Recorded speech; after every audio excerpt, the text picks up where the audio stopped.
Hi, my name is Ram Pillai, and this is my case report analyzing Howard Ratner from the movie Uncut Gems. I'll be examining his behavior using the DSM-5, reviewing research on culture and gambling, identifying symptoms, and proposing treatment options. In the movie, Howard Ratner is a New York City dweller who is charismatic but impulsive, and he's always trying to stay one step ahead of loan sharks that he owes debt to. His personal relationships with his wife and kids are collapsing, and he uses gambling as a way to escape stress and gain money for his business. The environment of the Diamond District, in the setting of the movie, is extremely important for understanding Howard. It's a high pressure world built on risk, status, and quick money. Gambling, hustling, and taking huge financial risks are normalized in this culture.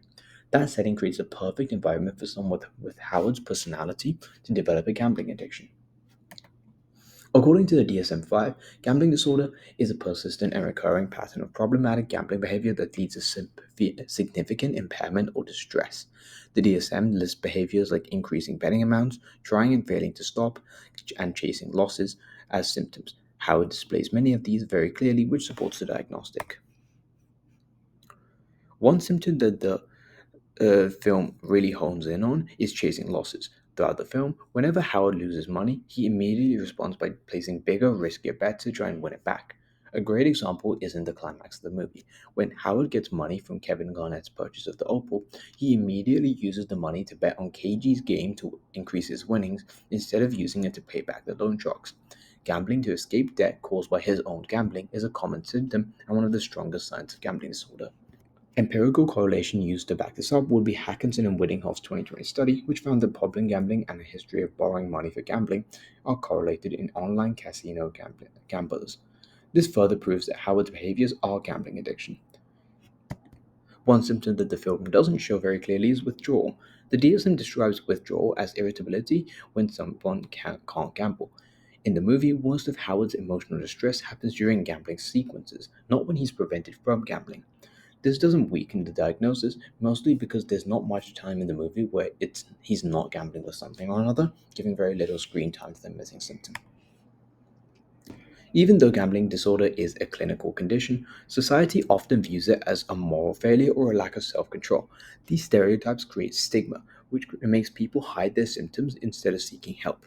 In Howard's case, the shame and secrecy around his gambling makes the problem even worse. Culture also plays a major role in how gambling is understood and diagnosed. Research by Rilo and Oe shows that cultural values influence who gambles and whether they even seek treatment. In cultures where the gambling is normalized, people may not notice the behavior becoming harmful. In highly stigmatized cultures, people hide it. And in cultures where it's controlled by cultural mores, it tends to be a lot more healthy. Howard's environment definitely normalizes risk taking, which likely delays any recognition that he actually needs help. The most effective treatment plan for Howard would be to start with cognitive behavioral therapy. CBT can help change this distorted thinking pattern to drive risky betting, like believing a bigger win will fix everything. In addition, many of Howard's issues come from his debt to loan sharks, and if he can get financial counseling to run his business better and manage his personal finances, he may be able to escape the pit that he's in. In addition, a research study from 2012 shows that CBT, going back to that topic, does have strong effects in reducing gambling frequency and intensity. Now, looking at barriers to treatment, Howard would realistically struggle to get help. Many individuals resist seeking mental health support, often due to a fear of stigma, which can lead to untreated conditions and worsening symptoms. Howard also has a lot of situational issues. He has clear denial, he has loan sharks, high stress business practices, and gambling debts that he already is struggling to face, which crowd out time or mental space for therapy, and he has no real support system anymore apart from his girlfriend to help him and call him out.